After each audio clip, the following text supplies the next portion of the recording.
Advisor to Michael Gareth, Charlie Rowley, and political correspondent at The Independent, Millie Cook. Good to have you both with us on a Sunday morning. Appreciate it, because it's dark, it's cold, it's dank. Really singing the praises of the Sunday morning. Like, stay in bed, just stay in bed wherever you are. Not in this studio. Not in this studio. There's tea, there's air conditioning. What more do you need in life? We've also got plenty of news. Should we bundle the first two together slightly? We've got the front page of the Sunday Telegraph and the front page of the Sunday Express. And Millie, on the Express, turn a phrase that more than one paper's using, tax raid. Yeah, I mean, looking ahead to the budget, there's all this talk about a 20 to 30 billion pound black hole, and there are a lot of questions over how Rachel Reeves is going to fill that. There's already been quite a lot of spending cuts. There isn't much wiggle room, especially when the government's saying we're not going to return to austerity. So there's now a lot of talk about how she's going to fill that hole, and I think we're looking at tax rises.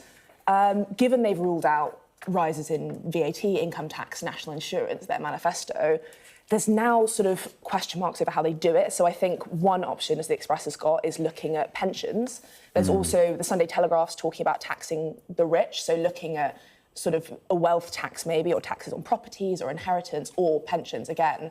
So they're sort of looking to those big high earners to fill that hole. And I think a lot of it comes back to this idea that the government's trying to say that they're trying to do it fairly and tax those with the broader shoulders. But obviously there are concerns about sort of punishing the people with more wealth because they might just leave, because often that wealth is more mobile. And just thinking about a line that's in here, Charlie, on the Telegraph, kind of no return to austerity point Millie's made there as well. I'm sure many people would say, well, hang on, when did austerity end? Yeah, you're absolutely right.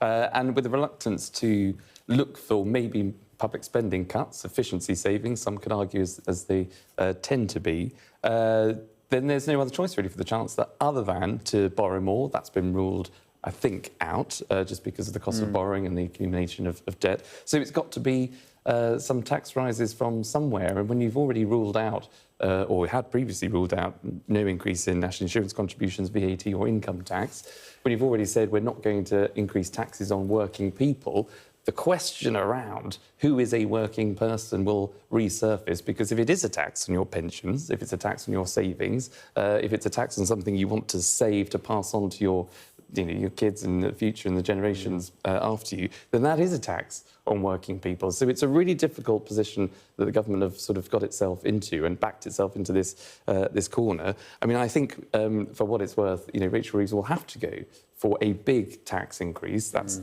probably income tax, just to be able to say, look, the problems are worse than we first feared. We've tried different things at the last budget. We don't want to repeat the same mistakes, like going after the winter fuel allowance, so some of the most vulnerable people that had that taken away. So it's going to be difficult, whatever, for the government, but they've obviously got to find the money from somewhere. Notable, this line in the Telegraph. Some economists have said that wealth taxes such as levies on banks and gambling will not raise the amount of money that Rachel Reeves needs to balance the books. But the figure of 20 to 30 billion, I thought at one point we were hearing figures of 40 to 50 billion. Are we kind of narrowing down a little bit, do you think? Yeah, so that 20 to 30 billion figure is based on the OBL's downgrade in productivity. Right. So that's about 20 billion. And then various U-turns have sort of made up that extra 10 billion. I think the 20 to 30 billion seems to be fairly conservative. Right. Research, the think tank, earlier said it could be as much as 50 billion. So, I mean, regardless, there is a huge amount of money to raise. Yeah. I think Charlie made a good point about that working people figure. There was this whole dance they did at the last budget in October last year about what exactly is a working person, and they still raised national insurance for employers, which affected working people, and they're sort of really trying to wriggle out of answering that question directly. And I think there is like to be that conversation all over again when people are looking at the fact that actually they are being hit by whatever taxes are going up. Well, you kind of wonder whether they'll look at anything that the Tories propositioned at party conference, because Mel Stride said they could save on, they reckon, what was it, 47 billion in efficiency savings? Yeah, and I think, there's all... That would do the black hole. It was job sorted. Well, other people will have to sort of check those figures to quantify them, as you'd expect. But look, people will... I think there are always savings to be made. I mean, whatever you think about reform, and I'm sure Nigel is in some of the papers today, the idea of a Doge unit, which seems to be going to local councils, I think... Whatever you think about that, I think people are sort of on board where you can save money, where actually public spending can be directed efficiently, then it should be. So I don't think people should rule out saving from the public purse. But the other alternative is to do what the Labour government has said they're going to do, which is cut regulation to increase growth. Growth was, again, their biggest word at the last manifesto, and we haven't quite seen it yet. So how do you generate that growth in the economy, which might prevent you having to raise more taxes and more borrowing? Well, we've spent, no pun intended, a fair bit of time on tax. When is a national threat not a national threat? It's a great question. I mean, the US seems to think it very much is a national threat. I imagine you're looking at the front page of the Sunday Times. Anger, so the headline in the Sunday Times is White House anger over UK spy case fiasco. So this is the US effectively being quite upset that the case to prosecute 2 people accused of spying for China, that case has collapsed, and the US basically thinks that we should have done more to make sure it was prosecuted.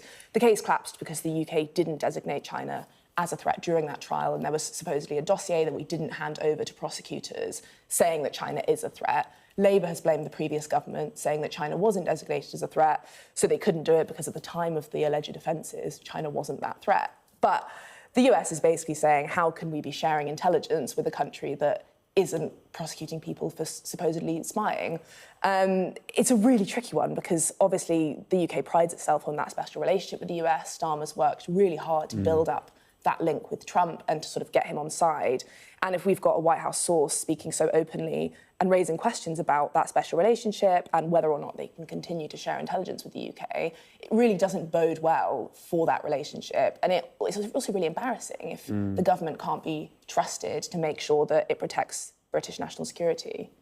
It's such a curious case because, 2021, the MI6 chief said that China was a threat currently, and I'm sure there's a more technical term, but many parliamentarians having kittens over the super embassy that the Chinese are trying to open in London and whether they'll use that to kind of tap into the fibre optic cables, etc., etc. And then you have this case that kind of goes the way it does. And there's so much in it because, I think under David Cameron and George Osborne, they heralded it as the golden age of sort of doing deals with China because of business, because of enterprise, because of growing the economy. But now we find ourselves in a situation where absolutely the US have just, I think, announced about 130% tariffs on China because of the threat there. We've got a case that's collapsed in the UK. China had invested in, for example, was it Scunthorpe Steel? Which obviously collapsed. Where there's £1 billion now hanging over the UK to sort of pay and bail them out. China have said, actually, they'll waiver that from the UK if they get that embassy through. So they're acting like cowboys in their dealings with us. There is obviously a national threat involved, and it will impact the UK if our closest allies, some of those Five Eyes countries, like the US, like Australia, like New Zealand, like Canada, if they say, actually, we feel we can't share intelligence with you in the UK because of your ties and your closeness to China, which only, I think, last month or a couple of months ago, Rachel Reeves was out there, again, trying to drum up business and support because of our UK economic woes back home. So dancing that tightrope of business investment and economic growth with the international community, as well as maintaining national security, is one that the UK is obviously finding quite problematic. And Xi Jinping due to visit next year, is that right? I think there's a China talk of it. Right, OK. And I mean, there's this, it comes back to that economic argument. The government's really trying to make sure they keep those trade links with China, which is extremely difficult when you've got a country that's obviously not behaving sensibly. It is hostile towards the UK. But obviously, the UK is really strapped for cash, and the government's very aware of that. So there's some talk of the Treasury sort of putting pressure on the government to not hand over that file designating China as a threat because they were worried about the impact on those trade links. So, yeah, it's not an easy one. I mean, of course, the other thing is just the connection between, people in Number 10, Jonather Powell has come under a lot of scrutiny as National Security Advisor with his ties to China, and just obviously Peter Mandelson lost his job recently in America because of ties to other people. Stories that have been well and truly documented. The relationship at the heart of Number 10 and China is obviously under scrutiny, which is also another headache for the Prime Minister that he's got to come, I think, and answer questions this coming week.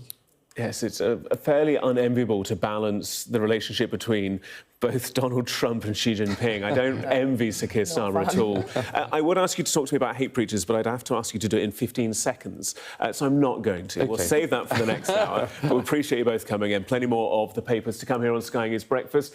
Plenty more stories online as well on Sky News website and app. Stick with us. Short break.